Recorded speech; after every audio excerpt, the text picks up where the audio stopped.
This episode of African Rising Education Voices of the Future is going to be focusing on women leading in African education in that particular context. And so, education really is everything. If you're a religious person and you look at the Bible, there's a phrasing that I say, for lack of knowledge, people perish. And growing up, my father will tell you there are three things we should have in life. He says in Ewe Ghana language, he says, Adbala, Ngududu, Mau. Adbala is books. He says without knowledge you will perish. Ngududu is food. He said work so hard so you put food at the table of the people you love. Mawo is God. He said you have to have God in your life. You need to develop so that one, you can fulfill your purpose, so that you can impact in the lives of others. And education gives you that. And so when we ask about what is the essence of education for me, it is that platform that will enable you to achieve so many goals. It will enable you to develop your own intellect. It will enable you to understand what capacity that you have. It will enable you to bridge gaps. It will even enable you to know what you're missing. So education is almost the leveler for many people, right? And when we talk about education, obviously the first structure is go to school, right? Research has already shown us that individuals who go to school, who have early childhood education, who have primary education, and even those who have college education have certain social and economic mobility that others do not have. So welcome to another episode of Education Rising African Voices of the Future. And we have a super guest today. An amazing woman, and she is a trailblazer in Ghana in terms of the theme. Actually, the theme of this week is women leading in African education, and I saw this lady. She was on LinkedIn, and I was just blown away, because we want to show a wide spectrum of people in education across the continent. And I want to use this platform also to spotlight some amazing women and what they're actually achieving. So this episode on African Rising Education Voices of the Future is going to be focusing on women leading in African education in that particular context. We want to celebrate women driving education transformation, not just in Ghana, but across the continent. And we want this actual episode, I want it to be not an interview, but I'm more of a discussion, a conversation, because we also here at ICANN Academy Group, we want to be able to inspire the next generation coming up. And, we want to use this platform to be able to do that. So I want to introduce Esther Awovi Akafia to the platform. And I'm not really going to go too much into introduce her. I'm going to ask her to introduce herself. How are you doing, my dear? Oh, I'm wonderful. Thanks for having me, Diana. Thank you. It's a pleasure. It's a pleasure having you here, my dear. Well, thanks to technology, we can, have this conversation from different continents. I know. Yes. I know. And, I've always said that, I know we've had a lot of the challenges during the lockdown, but the lockdown has actually made the world a smaller place, because absolutely, we're now able to connect better these meaningful conversations that we're about to have with you today. So, Esther, can you start by telling us your story? Tell us a little bit about yourself, because I know you've got an amazing journey, and because you're not just about education. I know you've got an amazing journey. So please share with our audience today. So when we're talking about education here, what does that look like for you in your context now? And I know what you just said is part of the story, but I know there's another part to that story, to how you actually got here. Right. When you ask me the question about when I think about education, what does that mean? Education really is everything. If you're a religious person and you look at the Bible, there's a phrasing that I say, for lack of knowledge, people perish. And growing up, my father will tell you there are three things we should have in life. He says in Ewe Ghana language, he says, Adbala, Ngududu, Mau. Agbala is books. He says, without knowledge, you will perish. Gududu is food. He said, work so hard so you put food at the table of the people you love. Mawo is God. He said, you have to have God in your life. So it's almost like the essence of life is you need to develop so that one, you can fulfill your purpose, so that you can impact on in the lives of others. And education gives you that. And when we talk about education, obviously the first structure is go to school, right? Research has already shown us that individuals who go to school, who have early childhood education, who have primary education, and even those who have college education have certain social and economic mobility that others do not have. In certain environments, you may not need to go to college. Like if you live in a very developed country, you may not need to go to college. But if you live in a developing country, without that, you may not even get certain employment. So education is almost the leveler for many people, right? So if I put two people who have even established businesses, and one had no education whatsoever, and one was able to learn to read and write, one was able to learn to calculate, the person who was able to learn to read and write has a little edge over the other person who could not do that. The other person who could not do that needs to employ the person who can read and write, right? And I saw that when I was working in the space of microfinance, for instance. So one of my work was working in the business of microfinance. And for those who do not know, microfinance is where financial services target the very poor. So people that would not have a collateral for a regular bank to give them money, and a group of women will come together, they self-guarantee each other, and then with that, they get resources. Now, what we noticed was that some of these women did not have any like financial skills, reading skills, business management skills, although they have, established these small businesses that maybe is a tomato that you carry on your head. But once we started teaching them, when we talk about cash flow, this is what it is. When you actually sell this, it's revenue, it's not profit. With that education, you could see them growing their business, right? So when we talk about education, it's that classroom knowledge, it is that intellectual capacity, and it's also the education that you don't learn in the classroom, right? So it's the one that you interact with friends and build social skills. As a child, is the one that you get someone to mentor you, and you don't make the same mistakes, you leapfrog things, and that space of education is very broad. Now, in regards to yourself, yes, from what I understand, as you said, for your journey, your story, you come very much from a corporate background. Is that right to say? Yeah. Before I get to where you are now, you spoke about you were in the business of microfinance, but you're also a lawyer. I thought I'd just throw that in there also for my audience. This is a very educated woman, a woman of many, many, many parts, many, many arms. Yeah. So, what was you spoke about microfinance? Now there's law. I'm looking at the parallels before I get to where you are now, because I want. You want to understand how that happened. How that happened. But some of us in this field don't always take a straight path. Right? You don't always take a straight path. It's not. And I think it starts with a passion. So what I knew when I was 16. So when I was 16, this was what happened in Ghana. I had finished high school and the universities were on strike.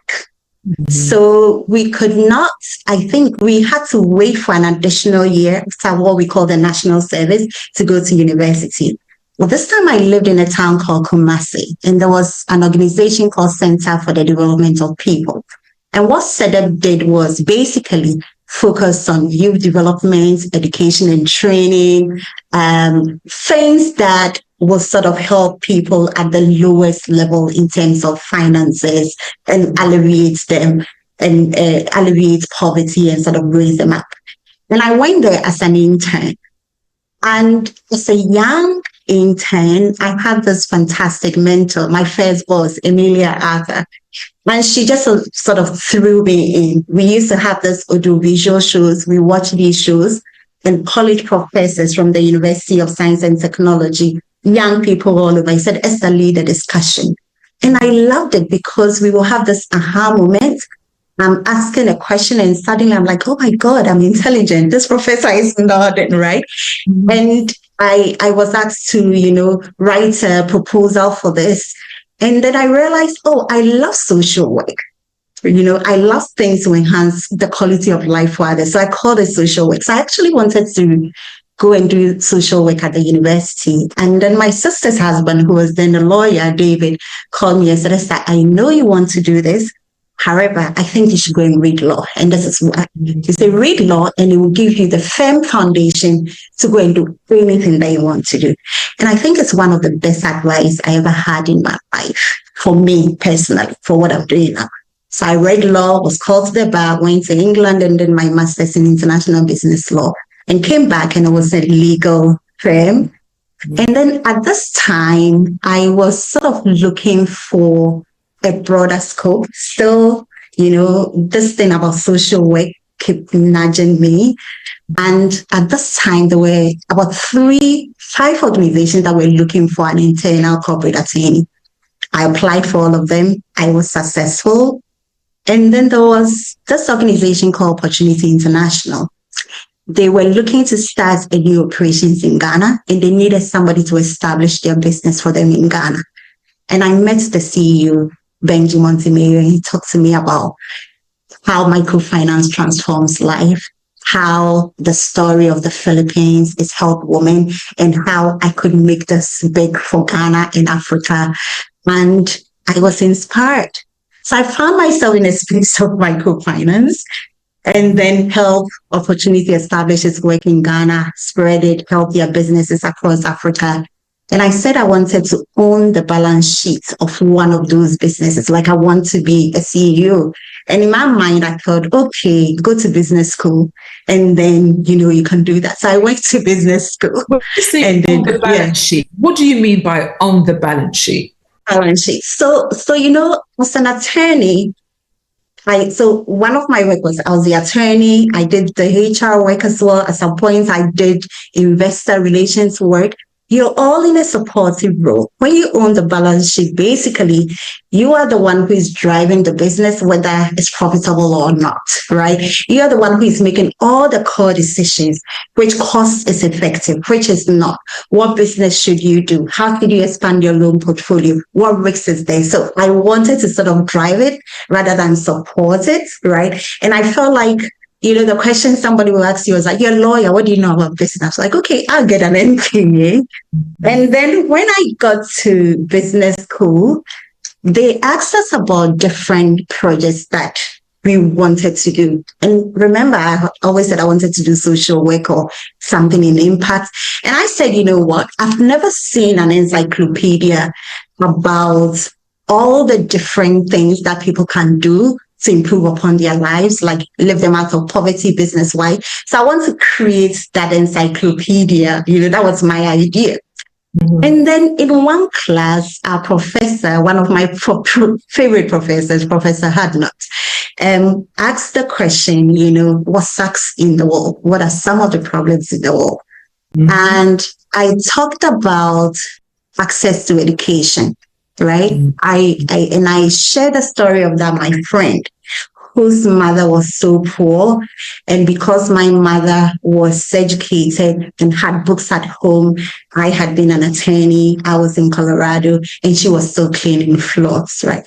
And it was like, what is the solution to that? I said, well, if we could have more good schools that will give scholarship, that were cheap, then we could replicate that. Then people will be able to have education even though they don't have money. And he looked at me straight in the eye and he said, what are you going to do about it? Mm. And that was like, it haunted me because, I wanted to own a business, a balance sheet. I wanted to drive businesses. I wanted to write an encyclopedia. I never thought I was going to solve an issue in regards to education. So he challenged me to put this in a business plan. And I put this in a business plan. At this time, Northern Colorado and Northern US was having a business plan competition led by Walmart. And we went to one of the universities. We did a business plan competition. I pitched. And then surprisingly, I won. Right. Everybody thought my idea was a great idea. And the award money was $3,000. So with that, myself and a colleague of mine, we came to Ghana and then we started doing the research. So that was how the idea of the school started. That was how the idea of I could be a driver started. And that was the initial market research to understand, okay, is this idea even worth it? And I came to Ghana and we did the research. And I sort of thought, when you're young and you have this audacious idea, sometimes you think somebody's just going to believe in you and give you money to do it, right? And nothing happened, right? And so this time, I was pushed again to work for another microfinance organization, this time in East Africa.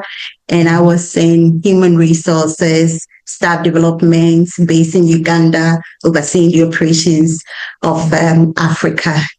And again, I said I want to drive a business, right? So they sent me to Nigeria as the deputy CEO to start a new bank in Nigeria. And then when that assignment ended, at this time, I had worked, for a while. I had saved some money. I came to Ghana and I was exploring actually taking another international job with the UN or somewhere else. And everybody who knew me said, Esther, what about the school? What about the school? What about the school?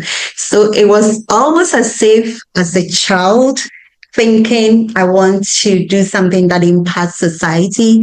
All my journeys, right? It had brought me to a point where the whole universe, all my friends, my family, I remember my sister, my big sister, Rosa, say, Esther, what about the school, right? So I was like, oh, so I have to do this, right? And so I was in Ghana at the end of August 2015, and by January 2016, we had established Pioneers. So that is sort of my winding journey to establish Pioneers International Academy. Story. It's a beautiful story. So now you are the founder and CEO of Pioneers International Academy. So tell us about the school now. Oh, so, Pioneers, when people ask me, what is your mission? Our mission is to develop leaders using education as a tool. And this is what, if you look at the issues around us, the issues in the world, the issues in our country, the issues around you, if we have leadership, and by this I mean character-driven leaders, some of these will not even arise. So, and we know education changes life, but how about if you let people know that, look, you can use this opportunity to change not just your life, but you change that of others, you change that of your community, and then you change the world. So I'm passionate about leadership. Education in the school is just the tool to achieve that. We have 3 layers of school. So we have what we call the early years. The early years focuses on learners all the way from, toddlers, 2 years, all the way to kindergarten. And then we have the primary. The primary is from age 6 until they are about 12. And then they go to the secondary. So the secondary is from 13 until they are ready to go to university. And at the moment, we are in Ghana. We are in 2 locations in Ghana. Our early years is in 1 location, and our primary and secondary is in 1 location. And our vision, it comes back to what if we could create assets? So our vision is to replicate our schools in areas of need where comparable schools do not exist, so that people will have the opportunity to attend and then be enriched, right? So if I look at the fact that I went to one of the poorest primary schools and I'm here, and people can attend Pioneers, you can imagine what they can do, right? So we use the Cambridge International curriculum, and then we also take from the local curriculum things that are very essential that the Cambridge International curriculum does not give us. And then we also have an internally developed curriculum on leadership, because we are passionate about leadership, and everybody goes through that as well. And then we also love science a lot. So everybody knows us as a STEM school. We love science. We love innovation. And ultimately, we want people to develop their capacity to impact the world. We also are an inclusive school. So by this is what I mean is sometimes you have a learner with different abilities, a learner on the autism spectrum, and we have doctors that we can work with for them to assess the individual. And if we understand how we can support them, then we can work with the parents together with the learner and then the doctor and put in place mechanisms for us to be able to do that. I've done many things. It's probably the toughest thing I've ever done. I was going to ask you that, because we had on our last show, Maureen and Trust, who opened the school in Uganda, and they actually said the same thing. It was one of the most challenging things that they had to do. What was the most challenging thing for you, or what were the challenges? So it's several of things, and I've learned to understand that it comes with a vision, right? When they say when you have a vision, you're the driver, you're the carrier, you're the dreamer, and you have to understand that. Now I understand it. The other thing was I thought because I had this great heart, I want to make an impact. The moment I come, everybody's going to see that and want to support and want to help. It doesn't happen that way. And then the other thing is the legal environment, the government environment. You are absolutely on your own, right? You don't have a grant here. You don't have a support here. You don't have anything. So when they talk about like entrepreneurs, businesses fail within their first 5 years, for many in Africa, in Ghana, I probably would say the first 2 years or the first year. Because some of the things that you think will be there to support you is not there. So it can make it extremely hard. And the other thing is, education is a long-term investment. So if you're looking at it in terms of something to get returns, financial returns here and there, forget it. But immediately, no, forget it. But if you're looking at it with an impact driven, with a long-term, sustainable mind, then you will see the results. So when we started 10 years ago, for instance, nobody wanted to touch us. The financial institutions, nobody wanted to touch us. They didn't know us. So we relied a lot on friends, families, any door you could knock on to help. And then as the financial institutions started knowing us, it still came we need a collateral this, you need this. And then now we have the opportunity of working with a financial institution, and MasterCard Foundation has an opportunity for women in business where their loans are a lot cheaper than, you would take on the markets. But it's taken us 10 years to be able to get there. So it's challenging. And the other challenge is, you need the right people on the bus. And by the right people on the bus, I'm just one person. But when you come to our school, we have 30 team members who make this happen, right? I was going to ask you about your team. How did that come about? How did that come about? Right. So it's one of the things that I have always been very intentional about. So first, I share my passion and I share my vision, right? This is why I'm doing this. This is where we want to go. And this is where this is what role we would like you to play. Are you interested? Can you bring more, right? And when you come and see our team, and people always say, we have more than 70% of our team who've been with us. We are almost 10 years, who've been with us for more than 7 years, right? So it's almost like they That's a big believe in deal. it. Exactly. They believe in it. And over time, we've seen ourselves grow in terms of, so when I say we're in the business of developing people and we're developing leaders, I have seen leaders grow within the team, right? And we also realized very quickly that because it is education, look for people who are passionate about education. So at first we used to hire any graduates. And then when we looked at the profile of the most successful graduate, we noticed there were those who had gone to university to actually learn education, or those who were doing something in education, whether mentoring kids here, and not those who were just looking for jobs. So that has also helped us. And then we also try and sweeten the deal a little bit for people who work with us. So if you have a child, one child will be able to come to the school and not pay school fees. So that helps to retain our staff as well. But it's been a journey. It's been a journey. I just, this show, we've interviewed a few people now, and I think sometimes, people see the end result. Yeah. And they would say how lucky you are, Esther, and how fortunate, you must have a silver spoon or the gold spoon, right? Luck, you have luck on your side. But the reality is it's far from that, isn't it? It's sheer hard work, isn't it? That's the bottom line of it. Right? Absolutely. Tell us a bit about your support network. What kind of support did you have?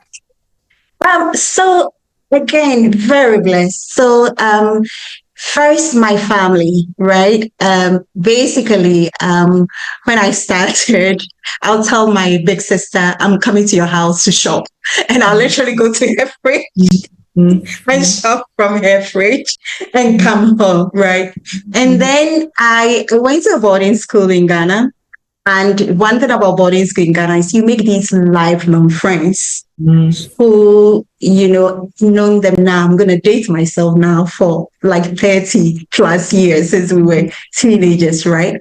So it's almost like I remember when I came to Ghana and I said I was going to start Pioneers, one of my closest friends, Ekwa, who had also come to Ghana to start a business, said, Esther, it's going to be hard. There'll be many times that you pack your bag and say you're leaving.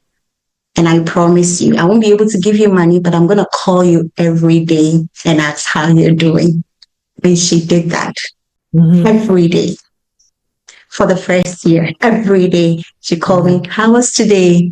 I went, I cried, and that helped, right? I also am a very faith person. I believe in God. And when I can't handle it, I just go on my knees and pray. And I have this childlike attitude of faith where I'm like, you know what? I've gone on my knees. I've prayed. God will handle it. If it works, fine. If it doesn't work, fine. And I'll just leave it there.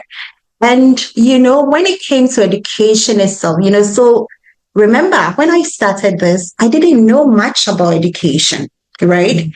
I had taught at the university, but that's teaching college level case law, right? And I didn't understand how you run a good school. I didn't understand how you make sure they are following the lessons, how you make sure the teachers understand classroom management and all that.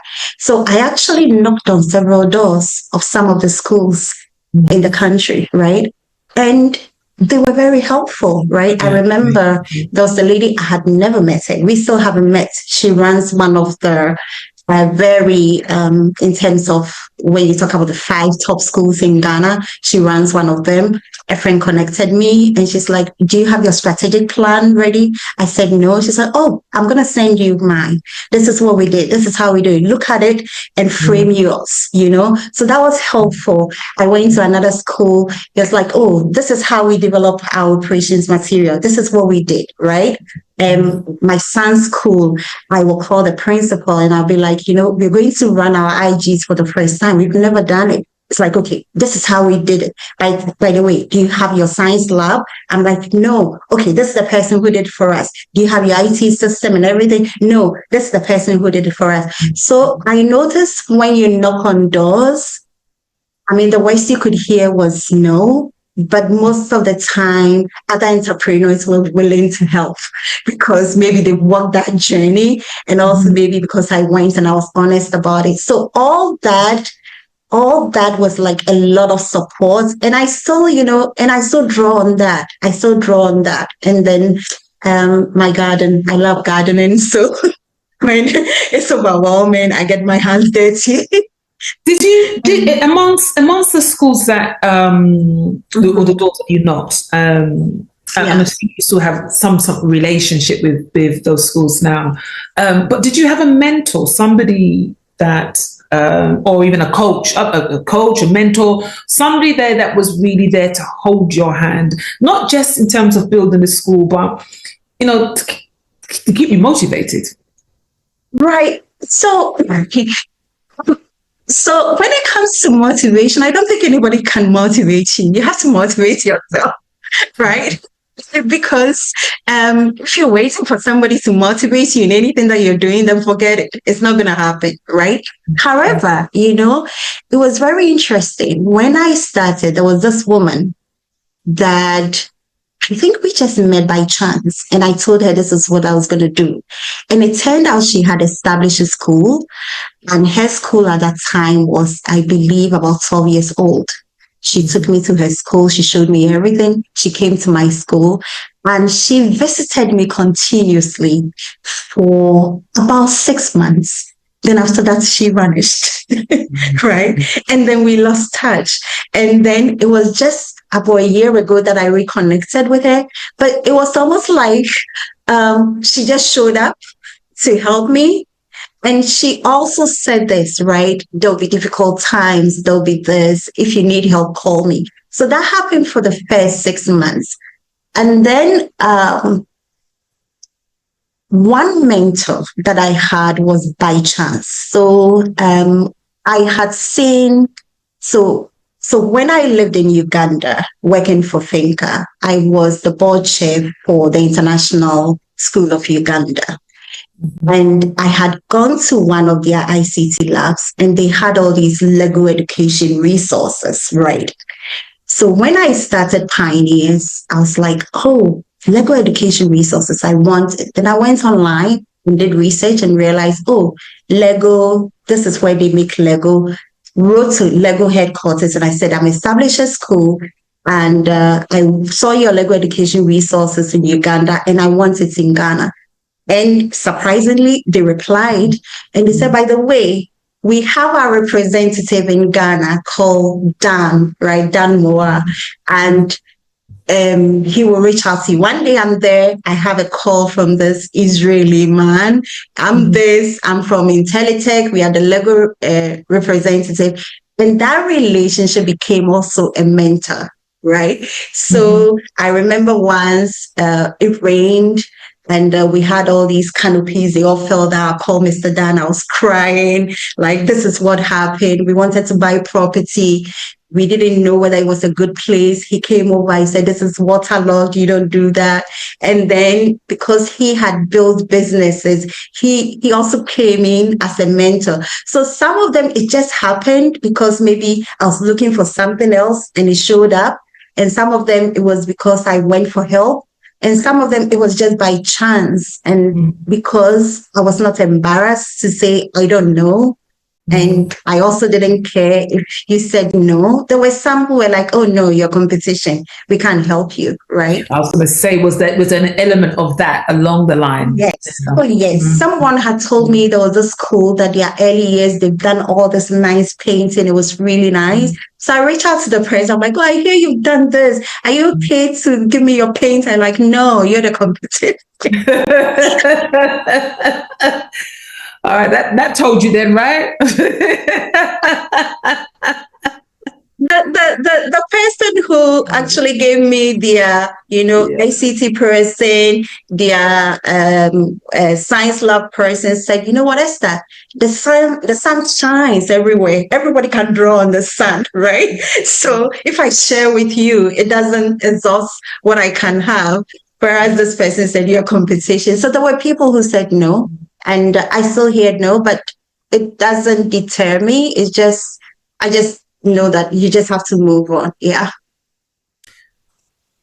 For those of you who are listening to this show, this is Education Rising, African Voices of the Future. My name is Diana Powell, and I am here with Esther Awovi Akafia.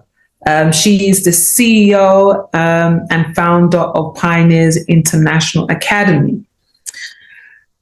Esther, I'm going to switch it up a little bit more. Okay. All right. I want to focus a little bit more on the theme, women leading African education. Big changes are taking place on the continent now. They say, as it 2050, the African continent is going to be one of the youngest continents in the world. There's going to be a great need of schools right across the spectrum. And so, just listening to your journey, I'm thinking to myself, well, okay, I want to look at you now as a woman, as a leader in this field, in this sector. Do we need to talk about this? Oh, women leading in African education. Yeah, why not? Absolutely. When, and it's not because I'm a woman, but when women lead, you already know when a woman has financial resources, and we saw it from microfinance, they send their kids to school, they make sure their children have better quality of life. When a woman is educated, your children are most likely to be educated. When women lead businesses, and we've seen that now that women are leading, they do fantastic work. I don't have the data, what it looks like, but we've seen women leading businesses. We've seen women leading countries. We saw New Zealand during the COVID, and how the rest of the world was panicking and Jacinda was calm and leading. We've seen that, right? Indeed, in Ghana, when you look at the private schools in Ghana, a lot of them were started by women, right? Okay. Yes. So this was what had happened. So, and these are some of the schools that I went for help. One is Morning Star. It was started by a woman. And basically, they will start these schools in their homes because either they didn't like the quality of schools around them, or they were stay-at-home moms and started taking care of children, right? My son went to a high school called Faith Montessori School, a school that has also been tremendous help to me. And it was started by Auntie Emma, another woman, right? And she did this for almost 40 years, and she's trained so many people. So when you ask, should we be talking about women leading education? We should talk about women leading generally, and education, because it's so significant, we should talk about women leading in that space as well, because we've seen them lead, and they can do that, right? And when women lead educational institution, you're not only seeing your academics, you're also seeing, particularly in the early childhood, when you go to early childhood, all the leaders are usually women, right? Because we're naturally nurturers, right? We nurture. And as children are growing, they need that as well, right? In that environment. And yes, so we should, absolutely, we should. Are there any particular unique strengths that women, and I'm talking to my audience here now. I'm not bringing to the table a separation of men in education and women. That's not what I'm looking at here. Right. I want to look at women, particularly for this particular context, because we're going to go in another area where there's a lot of inequalities for women in a lot of sectors. So when we're talking about education now, are there particular strengths, perhaps, that women bring to? Right. So I don't have data on the number of, when we talk about percentages of women who are teachers and males who are teachers. We can probably have somebody Google search it for us now. And I just say in my country, you probably see more women when you talk about early childhood education and primary education. I don't know about secondary education, right? So if women are already teaching, if women are already leading the early years, what stops them from leading education generally, right? One of the challenges you see with women leading is sometimes some women have been conditioned to think that they cannot do it, right? Oh, I just want to teach. Oh, I just want to do this. Oh, because I have the children, I may not be able to take on much. And sometimes we do it at our detriment, right? It's like, what support do you need so that you can do this and do it effectively? The other thing about women being leaders in education is the empathy, right? So a study has now shown that a lot of loneliness among young people, because guess what? Young people are not going out to socialize as much as they used to do. Young people are always on their phone with all these fake friends, right? Young people are showing off with TikTok and all that, with all this instant gratification. And because of that, they are not connecting very well. We've seen how mothers bring us together naturally in the homes. And we've seen that in the school environment, women can do that. So I will advocate for women leadership in education space, women's leadership to grow businesses in education, women leadership to support roles in education and its ancillary work. Not because they're women, really because they're good at it. And their scope can be expanded because we're growing. Like you said, come 2050, the number of young people, Ghana's population is now 34, and it's expected to, I believe, be about 50 million, right? 34 million, 50 million, that is a lot, right? And majority of these people are going to be young people, right? So I would want to see all these small schools that we have right now being able to replicate themselves and do more, right? Because they're already doing it at the small scale.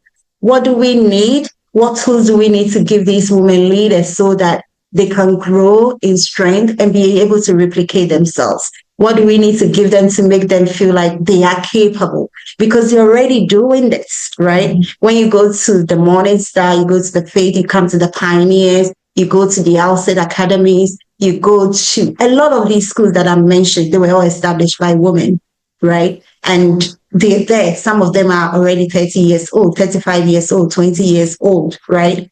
And what stopped them from being the Cambridges and the Oxfords and the, of the world, if we can enable them to, grow this long term, right? So yeah, women should absolutely be in education, be at the frontier of education, not because they're nurturers, also because they are educators, also because they are capable, and also because we know when you give a woman so much, they do a lot with it. They do a lot with it. And we should encourage them to take leadership roles and entrepreneurship roles in education. And I just want to say, I applaud you, Esther. Your journey, you as a person, is so inspirational for other women, young girls, young women coming up behind us.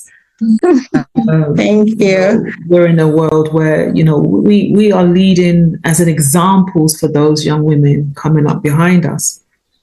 So as we close out this episode, what is your vision for the next 10 years? What does it look like for you, for Pioneers International Academy, or just education in general?